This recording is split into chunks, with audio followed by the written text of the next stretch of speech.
Nshuti bavandimwe, ubutumwa bw'uyu munsi bwose bukubiye muri aka kavideo. Nimwirebere. My sainted mother gave me this book and $10, which was a fortune to me. I never spent it. Mama. Uyu mugabo Anthony Joseph akivuga iby'amadolari ye nyina yamuhaye yahise ashya, bigaragara ngo amadolari nta gaciro agifite. Akaga. No. No. No. The money's gone. Uyu mugabo Simpson mubonye ari hamwe n'umugore we akimara kubona ibyo atekereza nawe ibifaranga bye yari afite bimumereye nk'umwambaro bihita bimuhiraho. Ariko mubonye ko mu muyonga cyangwa mu ivu hasohotsemo inyoni yambaye ifaranga. Ni ishyano. Bakundwa, iryo faranga mubonye ryambawe n'inyoni niryo bashaka kutwinjizamo mu buryo bw'urukingo.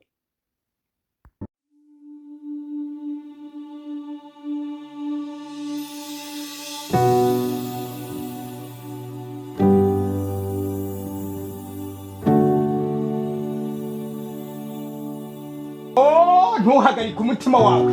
Umva nshuti yanjye nkunda, wihagarike umutima. Niba warizeye Yesu Kristo, wihagarike umutima. Ibyo bagukangisha byigukura umutima. Ndagira ngo mbabwire, nimureke tugere mu ijuru tukiri muri iyi si deja. Uko niko kwitegura umwami Yesu. Uyu munsi niwizera Uwiteka akora igitangaza. Uyu munsi niwizera Uwiteka akora igitangaza.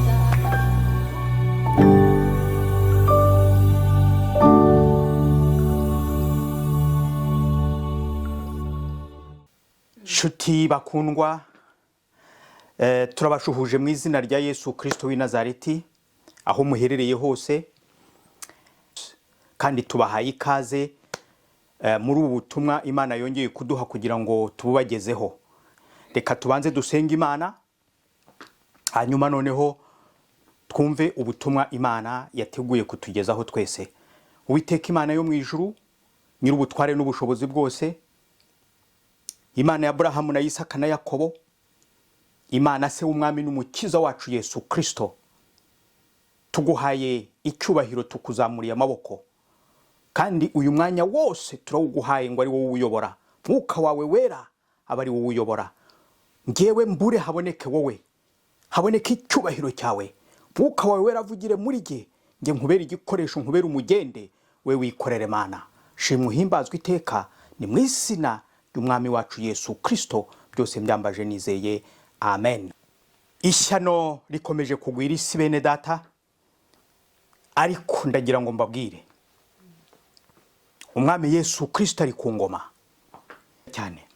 Nkuko tutahwemye kubabwira ububi bwa COVID-19 muri cya gihe yari yugarije isi, na n'uyu munsi duhagurukijwe no kubabwira ububi bw'urukingo rugiye kuza. Urukingo rugiye kuza rwitwa ngo ni urukingo rwo guhagarika icyorezo cya informatique cyangwa icyorezo cyo mu ikoranabuhanga. Imana igirire neza umuntu wese ukurikiye aya magambo. Haleluya. Imana ishimwe cyane. Byose byatangiranye n'uyu mugabo witwa Klaus Schwab mu gitabo cye yanditse.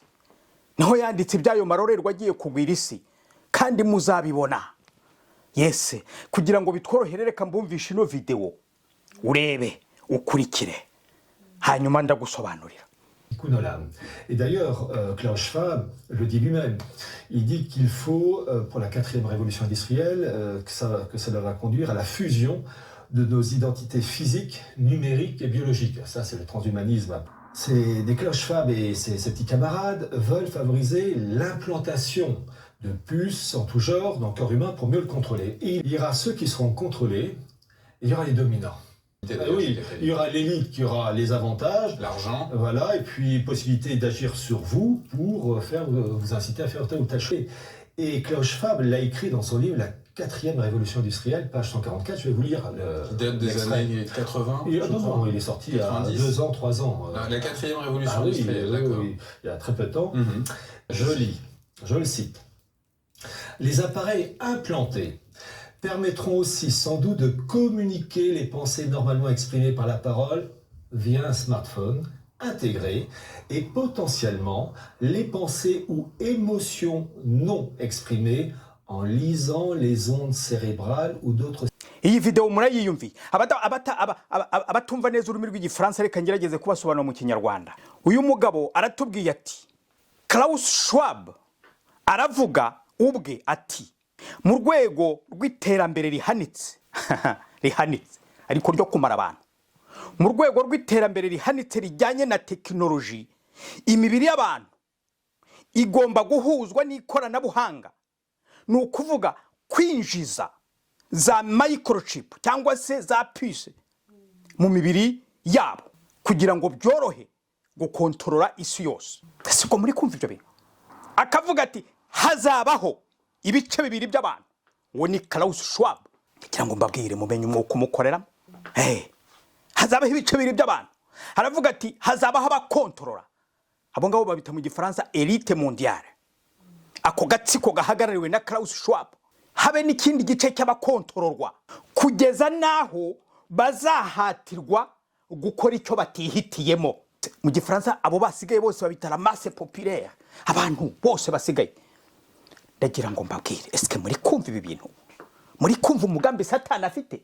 Mube maso. Imibiri yacu ntabwo ibereyeho kwinjizwamo za microchip. Imibiri yacu Imana yayikoreye guhimbaza Imana. Niyo mpamvu ijambo ry'Imana itonga imibiri yacu n'insengero z'umwuka wera w'Imana. Haleluya. Tube maso. Uwo nguwo niko yatangiye avuga.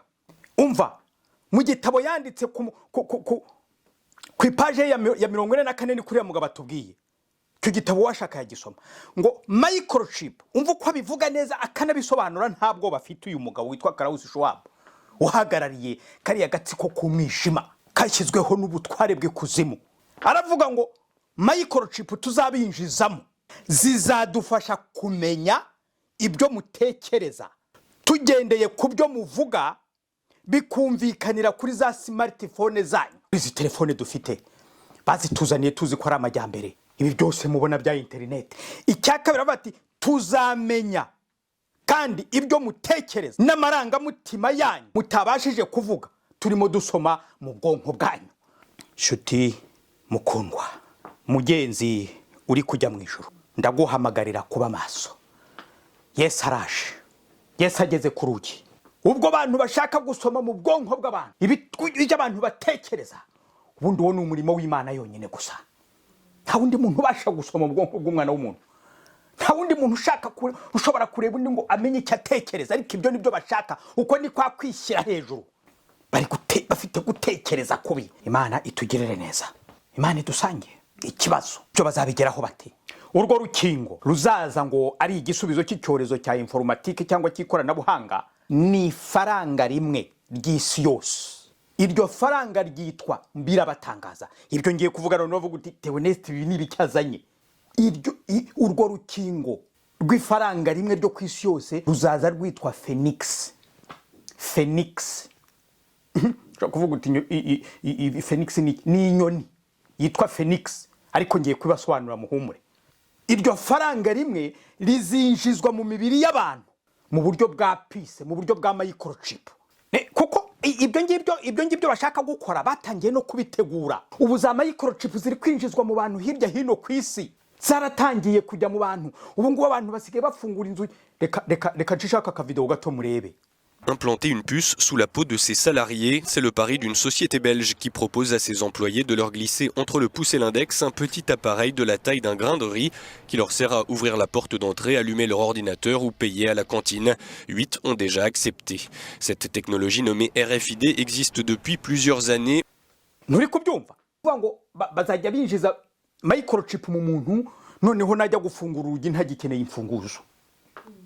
Oya, najya kwimprima ibintu ntabwo gikeneye ikintu nugushyiraho ikiganza gusa, nugushyiraho gutya. Kujya kurotira amafaranga n'ukugenda ugashyiraho urutoki cyangwa ikiganza gutya, amafaranga gasohoka. Wumvise ibyo bintu? Ibyo byaratangiye.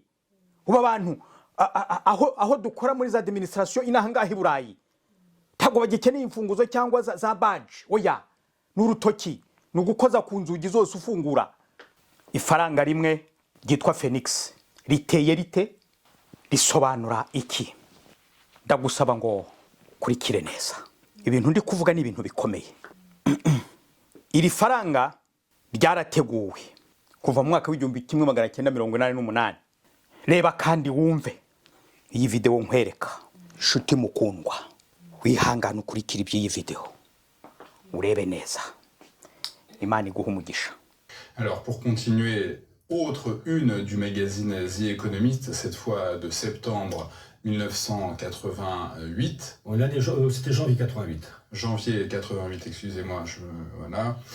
Donc on voit un oiseau sur cette couverture avec ce titre que j'ai noté, excusez-moi, Get ready for a world currency. Alors qu'est-ce que signifie cet oiseau? Voilà, alors, ces élites oligarchiques veulent lancer une gouvernance mondiale, mais parallèlement à cette gouvernance mondiale, vous avez cette volonté aussi de mettre en place une monnaie planétaire mettant fin au dollar en tant que monnaie de réserve depuis les accords de Bretton Woods 44, et parallèlement à cette monnaie planétaire, l'émergence d'un droit adapté à la nouvelle donne. Et en cela, il faut s'intéresser aux travaux de Valérie Bugeaud qui explique ça très bien. Donc, en janvier 1988, pardon, vous avez eu la revue The Economist qui a publié sur sa couverture un oiseau avec en fait un phénix. Alors, il faut d'abord rappeler, pour s'y retrouver, en fait, il y a 4 dates. Alors, comment on sait que c'est un phénix? Ah bah écoutez, on le voit tout de suite, on voit bien que c'est pas un pigeon ou un moineau, ça se voit tout de suite. Et d'ailleurs, vous allez voir pourquoi, parce qu'il s'est indiqué sur ils en parlent dans le document. En fait, il y a 4 dates à retenir. 1988, pour que les téléspectateurs nous suivent, 4 dates. 1988, 2012, 2020, 2021. Et je reprends. 1988, The Economist, qui ont publié cette couverture avec un article qui accompagne ça. Tout ça, c'est dans Archives du mondialisme et tout est traduit en français, où vous avez des billets de banque, dollars, etc. En fait, le monde de Bretton Woods, enfin le monde financier issu de Bretton Woods 1944, qui est détruit, un chaos généralisé, et de ce chaos apparaît un oiseau, qui n'est pas un faisan, une autruche ou une tourterelle, mais un phénix. Et vous avez, quand on lit l'article, la volonté de mettre en place cette monnaie mondiale, appelée phénix, ça sera peut-être un nom, peu importe. Ils ne disent pas pour 2018, ils disent à l'horizon 2018. Donc ils disent ça en 1940. Urabibonye. Abatumva neza igifaransa nikimana yampamagariye nukugira ngo nabyo mbisobanure. Hano umunyamakuru atangiye agira ati mu kinyamakuru cy'abahanga mu by'ubukungu cyasohotse mu kwezi kwa mbere 1988. Turabonaho inyoni kandi handitseho amagambo yo mu cyongereza mwayabonye yanditseho. Ayo magambo arasobanura ngo mwitegura ifaranga ry'isi yose. Noneho uriya mugabo nakwita umunyabwenge wo kuri ingoma wize ibintu bijyanye na za politike n'imiyoborere y'isi, arasobanura avuga ati aka gatsiko kakanyabwenge kayowe na Klaus Schwab karitegura, ndi gusobanura mu kinyarwanda, gushyiraho ubuyobozi bw'isi, kandi kugira ngo bishoboke nuko bashyiraho ifaranga rizakoreshwa ku isi yose rigomba gusimbura idolari. Iryo dolari rimaze imyaka n'imyaka ari ifaranga rikaze riri hejuru y'andi mafaranga yose. Nyamara nimureba neza iri faranga ry'idolari ryategurizaga rigiye kuza, kuko irigiye kuza rigiye kuvanaho idolari ritagacira irindi rije hejuru yaryo. Irije niryo rizasimbura amafaranga yose. Ni muri urwo rwego niko akomeza dusobanurira. Mu kwezi kwa mbere 1988 ikinyamakuru cy'abahanga mu by'ubukungu bw'isi yose bashushanyijeho inyoni yitwa Phoenix, mwayibonye, kandi kuri iyo nyoni hariho ifaranga, mwaribonye. Iyo nyoni iri hejuru, mwayibonye iriya nyoni ibwataraye hejuru y'amafaranga y'abanyamerika, amadolari yasandaye kandi arimo gushya. Mujye mwumva bari abantu bafite message, iri hejuru y'amafaranga yasandaguritse kandi arimo gushya. Bigaragara ngo bisobanurwa ngo habayeho isenyuka ry'ubukungu bw'isi, kandi ko iri faranga Phoenix ryitwa Phoenix rije gusimbura idolari.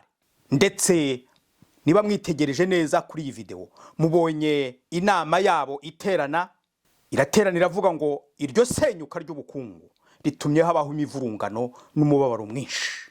None muri iyo mivurungano hasohotsemo inyoni Phoenix, ariyo faranga ryitwa Phoenix.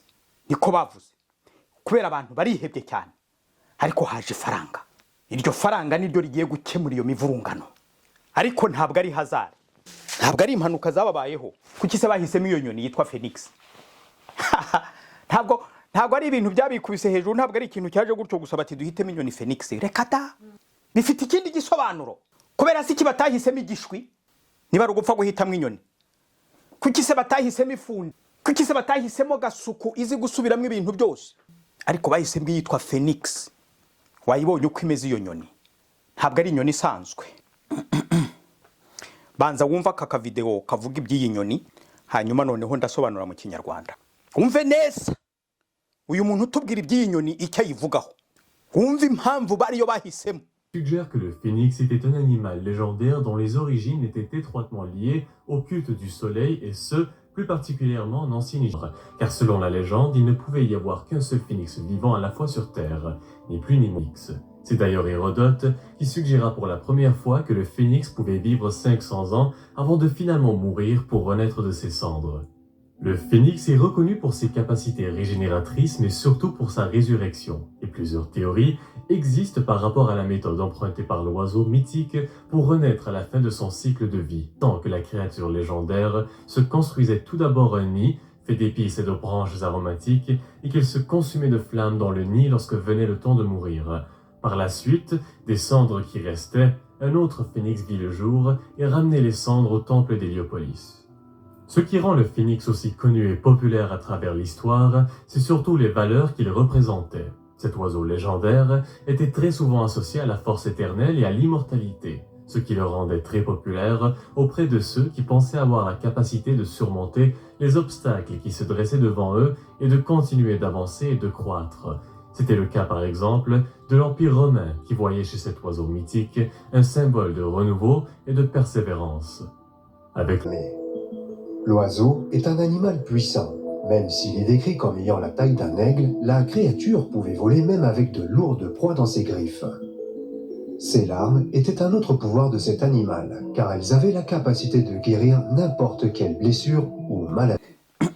Umva nkubwire ifaranga rigiye kuza ririho inyoni mwabonye bahisemo.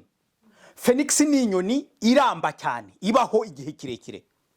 Tuvuga ko shoko imyaka 500 kwiza no ku gihumbi. Kandi mwumvise ko ngo iyo igeze igihe cyo gupfa irabimenya. Noneho ikitwika igashya igakongoka nyuma ikazukira mu ivu ryayo. Iri renaît de ses cendres ni inyoni y'umuriro. Un oiseau de feu. Bigaragara ngo ni imana y'izuba ni izuba ni inyoni izuba ni imana zuba y'izuba. Ikindi bavuze ngo ni imwe ku isi yose. Mwumva icyo bisobanura ndaza kubabwira neza kandi mwatangiye kubyumva abanyamwuka abasoma ijambo ry'Imana muri mwatangiye kumva iyo nyoni kishushanya ngo igira imbaraga zidashira ibaho iteka kandi ikiza indwara zose. Wumva iyo nyoni niyo mpamvu wari urimo bivuga aravuze ati ubwami budashaka kuvaho bwose bwiyitirira iyi nyoni. Atanga urugero avuga ati ubwami bw'abaroma. Nizere ko muri kumva ivyo bintu muri gusobanukirwa. Iyi nyoni yitwa Phoenix ishushanya antikristo. Ubyumve ishushanya antikristo wa wundi w'igihangange uzaza. Muri video zibanza nababwiye ngo antikristo bari gukora abayobozi b'isi bari gukora ariko hazaza antikristo uri hejuru ya bose. We ni ushushanywa n'iyi nyoni. Mwumvise buriya bubasha bwose bahiriya nyoni nubwo uyu nguyu azahabwa na Satani niko azabameze. Ibi kandi tugiye kubigenzuza Bibiliya. Yes, tugiye kubigenzuza Bibiliya turebe imirongo isobanura haha. Iyo kugira ngo tubyumve neza. Iyo dusomye mu byahishuwe ibice 13 umurongo wa 3 unkurikire aranditse ngo nuko mbona umwe mu mitwe yayo usa n'ukomeretse uruguma rwica ngo ari kurwo ruguma rwawishe rurakira abari mu isi yose bakurikira iyo nyamaswa bayitangarira. Hano iyo nsomye ibyashuye ibice 13 umurongo wa 3 ariko uhereye ku murongo wa mbere ukageza n'uwa 2 n'uwa 3 baravuga ni nyamaswa. Iyo nyamaswa bari kuvuga ni antikristo. Barasobanura ko antikristo afite amahembe 10 n'imitwe 7. Ayo mahembe 10 ni ibintu bikomeye cyane.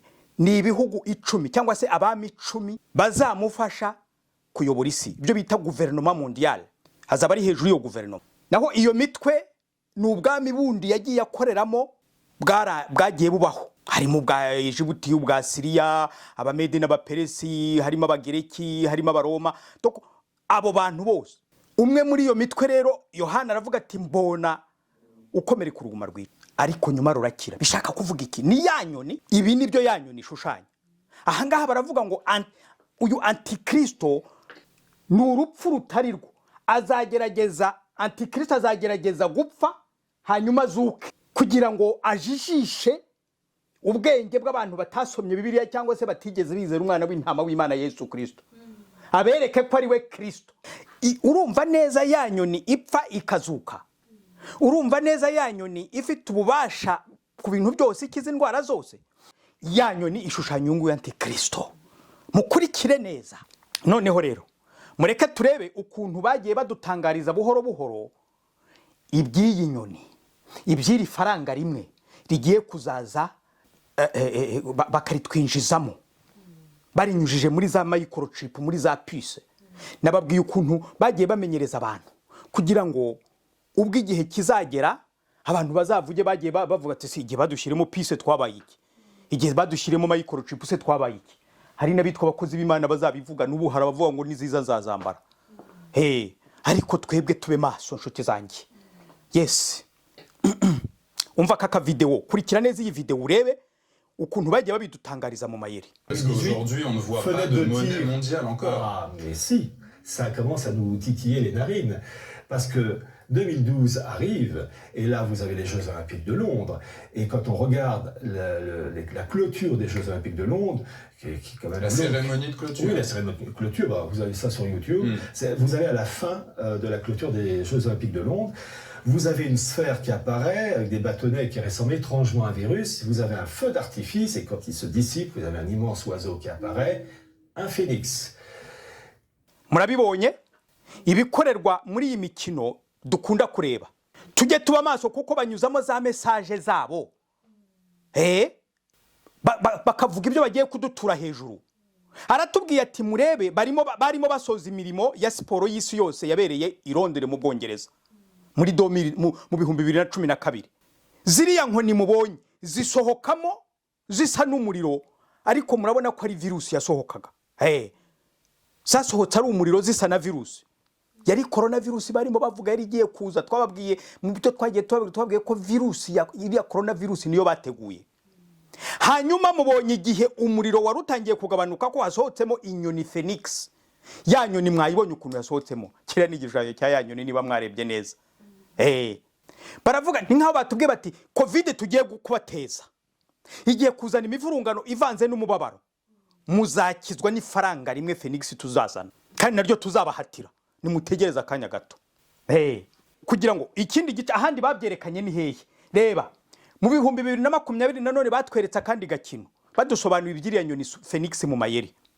Kurikira kaka video urebe. Troisième date, décembre 2020, où vous avez une réunion du FMI avec à sa tête donc Kristalina Georgieva pour la situation de la gouvernance mondiale après le Covid, et l'élément de décoration, c'est un virus qui éclate, façon alien, vous savez, le monstre qui sort d'une sorte de poche, et apparaît un immense oiseau, le phénix, avec des algorithmes, enfin tout ça c'est numérisé. Ariko subu mwambwira ngo ikimana idasobanura niki, ikimana itari kudusobanura se niki? Ubu se reba ntimuri kubona amayeri bagenda bakoresha bavuga kaga bagiye kuduteza. Uyu mugabo ati aha hari mu nama ya FMI, no kuvuga Fond Monétaire International cyangwa se ikigega cy'ubukungu bw'isi yose, aho bigagwa uko isi zayoborwa nyuma y'icyorezo cya COVID-19 bateje. Ariko uyu mugabo aratubwira ati murebe umutako bari bashyize aho bari gukorera inama. Uyu mutako udasanzwe ni virusi yaturitse nabwo hasohokamwe inyoni. Ese ibi bintu muri kubyumva? Bagenda bivuga buhoro mu mayeri.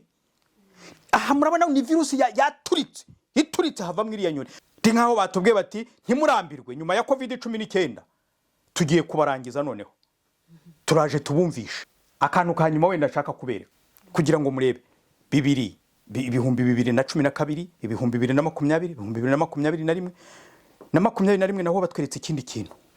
Reba iyi video irebere. Et là, je réponds à votre question, ça commence vraiment à être vu, puisque début mai 2021, toujours la revue The Economist a présenté sur sa couverture la monnaie numérique d'avenir. Et elle doit être décryptée parce qu'elle est terrible. D'abord, quand on la regarde, on voit qu'il y a la formule, ils ont repris la formule, vous savez, du dollar In God We Trust en In Tech We Trust. Vous avez un temple. Alors ça, excusez-moi, on est en train donc de parler de la une du magazine The Economist de mai dernier. Là. De mai 2021. 8 mai 2021, qui est sorti il y a quelques semaines. Alors on voit sur cette couverture une pièce. Une pièce, voilà, qui est la monnaie numérique d'avenir. Donc, la formule In Tech We Trust qui remplace In God We Trust, hein, qu'on voit sur le billet de $1 américain. Vous avez donc le temple, vous avez la pyramide avec l'œil maçonnique. Que veut dire d'ailleurs j'ai vu cette une, est-ce que vous pouvez un peu nous expliquer ce que symbolise cette pyramide avec un œil à l'intérieur? Ah bah c'est l'œil... Parce qu'on a vu ça 1000 fois, mais qu'est-ce que ça veut dire? Ah, tout ça, c'est des références, entre autres, voilà, la maçonnerie, l'Égypte, l'œil d'Horus, etc. Qu'est-ce que ça présage?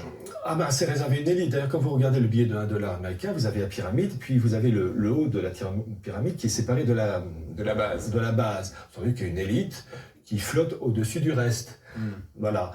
Et puis... Mais ça, c'est pas du Enfin, j'entends déjà, vous êtes complotiste, qu'est-ce que c'est que ces trucs? Bah écoutez, vous regardez le billet de $1 américain, je l'ai dans mon portefeuille, si vous voulez qu'on mette... Enfin, on peut l'inscrire Pourquoi ne pas inscrire le billet de $1 américain comme ça, il y a, pour ceux qui auraient encore des doutes, et quand même un billet de... Alors, cette pièce, donc j'ai dit le temple, le triangle, l'œil, le truc classique, hein, In Tech We Trust. Et puis au centre, vous avez une grande lettre, majuscule, la lettre G, qui peut vouloir dire gouvernance, mais qui peut vouloir dire autre chose, on va le dire dans 10 minutes. Mais je demande aux personnes qui voient cette monnaie de regarder au centre de la lettre G, vous avez une puce électronique. Et dans cette politique de numérisation et de contrôle des esprits, on va en parler avec Klaus Schwab et le Forum de Davos, cette puce électronique au milieu de la lettre G n'est pas innocente. Et cette puce électronique, on voit bien, il y a une puce électronique au milieu de la lettre G, il y a une explication. Bon, lettre G, comme je vous l'ai dit, gouvernance. Mais dans cette volonté de contrôle des esprits, en tout cas de manipulation via la numérisation, il faut voir la lettre G aussi sous l'angle suivant, que cette lettre G correspond ou ressemble étrangement au ventricule de l'encéphale, qui est en forme de G et qui remonte en boucle. C'est une interprétation. Alors, c'est, disons, quand on compare cette coupe cérébrale et le ventricule en forme de G avec la lettre G qui est stylisée sur la pièce, il y a quand même un sérieux air de famille avec cette puce électronique au milieu. Quand on sait qu'il y a une volonté fanatique de la part de nos ennemis de tout nous contrôler, de la vie privée la plus intime, c'est pas l'effet du hasard, c'est un message. Murabibonye noneho ko inyoni bakomeje kugenda batwereka bashyize ku mugaragaro icyo yari ihatse, icyo bayibitsemo. Murabyiboneye hano noneho ifaranga rizahindura ubukungu bw'isi ukundi. Ntago mubibonye se? Kuko mu ntangiro ukwezi kwa gatanu mu 2021 muri cya kinyamakuru cy'abahanga mu bukungu bw'isi hasohotsemo igishushanyo cy'ifaranga rimwe mubonye handitseho mu cyongereza ngo ifaranga rizahindura ubukungu bw'isi ukundi. Ni ibintu bikomeye ngiye kubasobanurira uyu mugabo arimo kugenda tubwira, umwe muri ba bahanga nababwiye bo ku ngoma y'iyi si.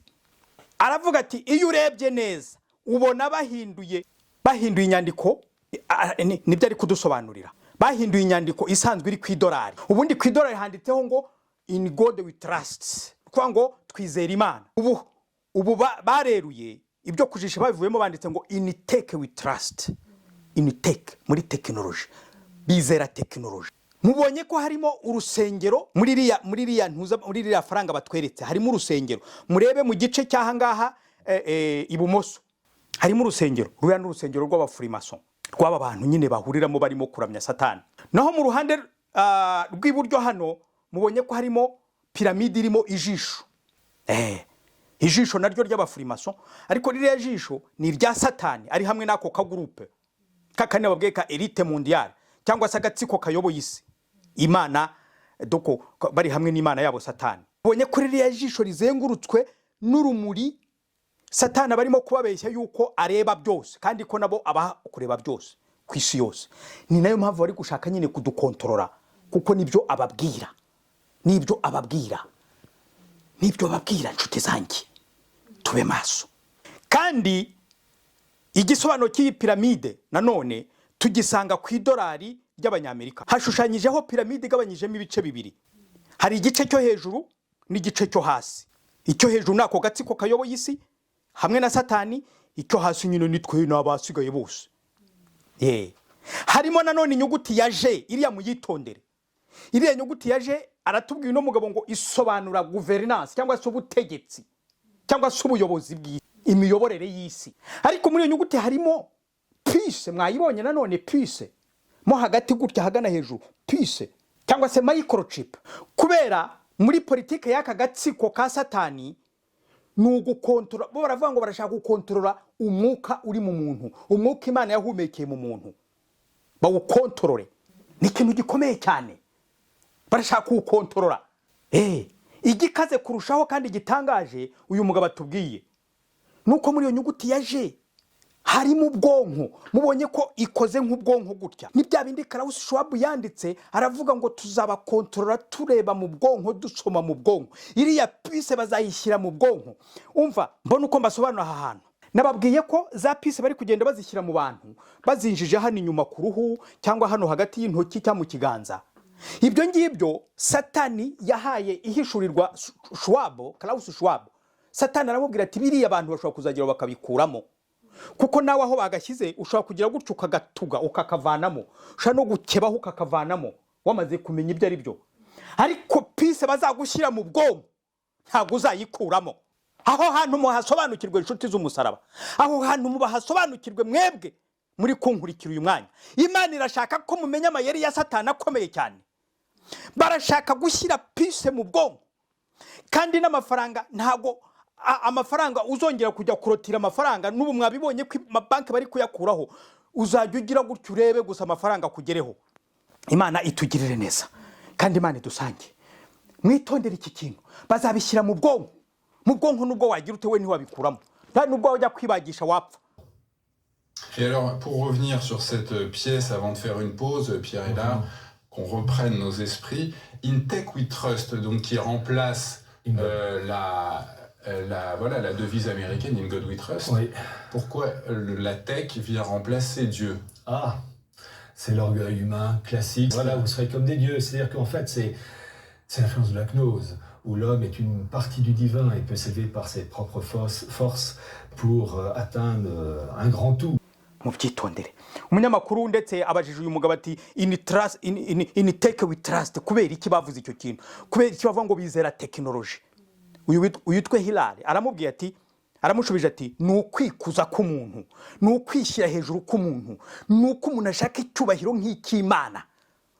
Ariko icyo nicyo Satani yazize. Satani yazize gushaka gufata umwanya w'Imana mu ijuru. Imana ihita imujugunya.